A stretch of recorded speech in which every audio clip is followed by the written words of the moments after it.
ang $2 po ng bansang Singapore.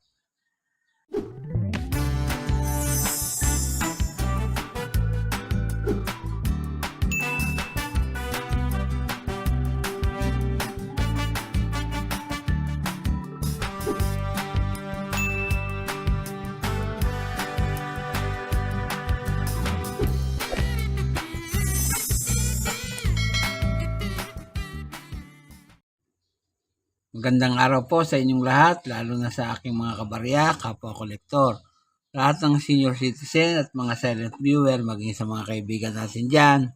Magandang araw po. Ngayon pong araw ay mayroong banknote po tayong pag-uusapan, ang $2 ng bansang Singapore.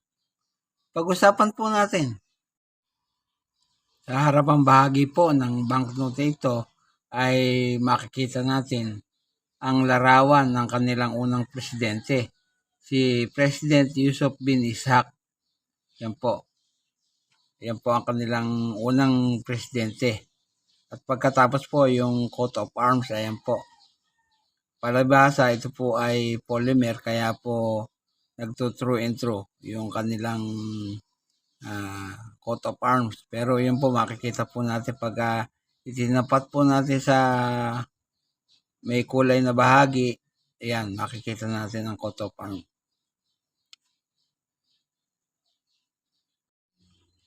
Ang lettering po sa bandang itaas, yung itaas na bahagi, ay salitang Singapore. Yan po ay nakasulat sa English, Mandarin, Tamil, Chinese at Malay. Yan po. At ang kanyang value, ayun, yung $2, nakasulat din po dito. Yan. Sa ibaba po ay Singapore. May number po na 4DJ 955840. Yan po. Sa kaliwang bahagi naman, ganun din, may numerong nakasulat ng padiretso. At saka po yung isang safety feature nila na transparent din. Ayan. Sa gitnang bahagi naman po ay nakasulat ang salitang this note is legal tender. Yun.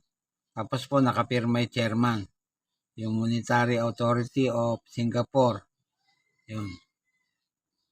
Tapos Singapore, Yusof bin Ishak. Yung pangalan po ng kanilang unang presidente. Sa reverse na bahagi naman, ayan, makikita natin yung Victoria School. Yan po ay College of Medicine kung saan si Ishak ay nag-aaral at naging guro din. Yan, ang kanila pong motto dyan ay education. Pinapakita po ang mga tao na nagtitipon-tipon at nag-aaral. Mayroon din pong denomination na 2. Ayan. At yung pong watermark na kanina ay pinakikita ko sa inyo sa bandang ibaba na bahagi ay mayroong watermark na Yusof bin Ishak. Ayan po. Yan nga pong banknote na yan ay galing sa bansang Singapore. Ang nag-issue po ay Monetary Authority of Singapore. Ang period po ay Republic, magbuhat 1965 hanggang sa kasalukuyan. Standard banknote po yan. Ang taon 2006 hanggang 2024. Ang value $2. Sa Philippine pesos po, ang katapat niyan 87 pesos. Ang currency po nila ay dollar. Simula 1967 hanggang sa kasalukuyan. Ang composition po niyan ay polymer. Yung pong modelo na po ngayon na papel. Polymer po yan. Ang sukat po ay 126 by 63 mm. Ang hubog rectangular. May number po na N number 202244 at reference number na P number 46. Dito po sa lista ay may mga presyo na po. Pero ang babanggitin ko lamang po ay yung sa petsang 2006. Yung pong very fine po niyan sa 2006 ay 86 pesos tsaka yung very fine. Yung extra fine naman ay 91 pesos. Yung almost uncirculated ay 95 pesos. At yung uncirculated ay 140 pesos. Dito po naman sa eBay, kapag po 10 piraso ang inyong $2, nagkakahalaga po ng $22.29. Yan po. $22.29 US. Yan lamang po at wala nang iba. At gaya po ng dati, bago ako magwakas sa aking content ngayong araw, ay nais ko munang magpasalamat sa inyong lahat ng nanonood sa aking channel.